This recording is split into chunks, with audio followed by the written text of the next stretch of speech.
সালমার জৈনিক এক ব্যক্তি খেদমতে উপস্থিত হয়ে আরজ করল, ইয়া রাসূলুল্লাহ, ইয়া হাবিবাল্লাহ, আমার মাতা পিতার ইন্তেকালের পর তাদের সাথে সদ্ব্যবহার করার কোনো কিছু উপায় অবলম্বন আছে কিনা?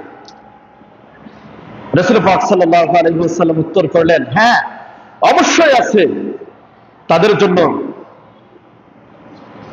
দোয়া করবে, দান খয়রাত করবে, তাদের জন্য আল্লাহ পাকের নিকট ক্ষমা প্রার্থনা করবে এবং তাদের কৃত অপূর্ণ ওয়াদা অঙ্গীকারগুলো তাদের পরে পূর্ণ করার চেষ্টা করবা এবং আত্মীয় স্বজন যেসব সম্পর্ক তাদের দ্বারা রক্ষা করা হতো তাদের সঙ্গে সব সম্পর্ক বহাল রাখা।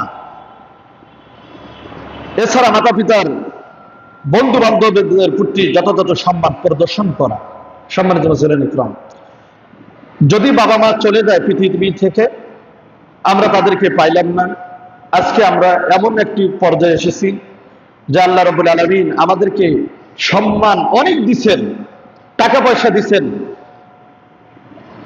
দালান কোঠা অট্টালিকা সব আল্লাহ রাব্বুল আলামিন দিয়েছেন, কিন্তু তাদেরকে আমরা এমন একটি মুহূর্তে পেয়েছি যে তাদের জন্য আমরা কিছুই করতে পারি নাই, তাদেরকে ভালো খানাও দিতে পারি নাই, সুন্দর পোশাকও দিতে পারি নাই। তাহলে আমাদের করণীয় বরণীয় কি? এজন্য যে আমাদেরকে বেশি বেশি করে দান খয়রাত করতে হবে। দান খয়রাত, মসজিদে একটি ফ্যান নাই বা দুইটি ফ্যান নাই, আপনি আপনার বাবা মার সন্তুষ্টির জন্য তারা যে বাঁচে থাকতে এই খাবারগুলো গ্রহণ করত, অর্থ অর্থ তাদের পিছনে চলে যাইতো যে আমি আমার মা বাবার জন্য আমি তারা জীবিত থাকতে তারা তো খাবার গ্রহণ করত, এই টাকা থেকে কিছু টাকা অংশ আমি আল্লাহর সন্তুষ্টির জন্য দুইটি ফ্যান আমি আল্লাহর ঘর মসজিদে দান করে দিলাম।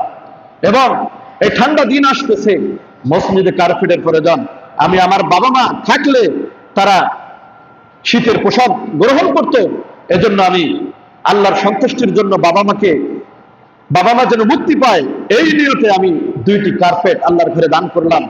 এইভাবে আমি মসজিদে আমার বাবা মার সন্তুষ্টির জন্য, আল্লাহর সন্তুষ্টির জন্য আমি 10টি কোরআন, 10টি এতিম বাচ্চাকে সহায়তা আমি এইভাবে যদি করি, তাহলে আল্লাহ রাব্বুল আলামিন এই দানটি সদকা জারি হিসেবে রাখবেন।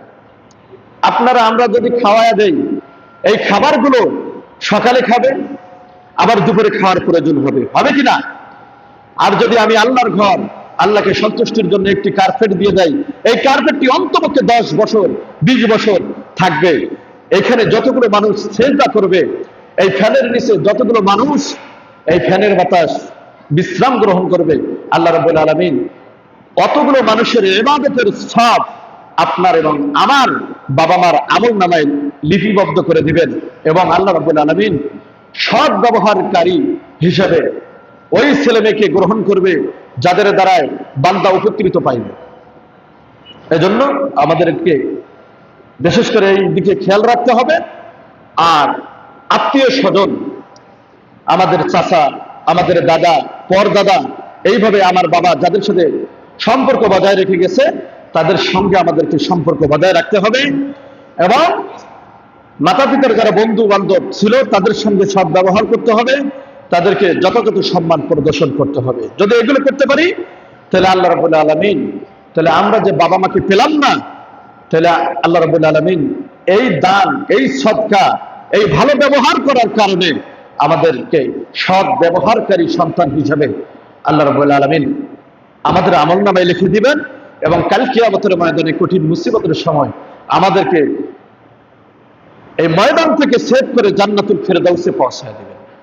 এজন্য আমরা যে পেলাম না, আমাদের ছেলে সন্তান মেয়ে সন্তান আমাদেরকে দেখলো যে আমার দাদা নাই, আমার দাদিকে পাইল না আমার বাবা মা, কিন্তু তারপরে তারা কি করলো, মসজিদে কিসের প্রয়োজন? ফ্যানের প্রয়োজন, তারপরে কি কার্পেটের প্রয়োজন, একটি সুন্দর একটি জায়নামাজ দান করলো। এইভাবে যে তারা ভালো কাজগুলো দিক নির্দেশনা দিয়ে গেল, কিন্তু আপনি আমি যখন চলে যাব, বার্ধক্যে পৌঁছিব, তারাও কিন্তু আমাদের সাথে সুন্দর আচরণ, সুন্দর ব্যবহার, সুন্দর কথাবার্তা, সুন্দর লেনদেন সবকিছু অটোমেটিক আল্লাহর তরফ থেকে তাদের জেহনে চলে আসবে, তারাও আমাদের সঙ্গে ভালো ব্যবহার করবে। এজন্য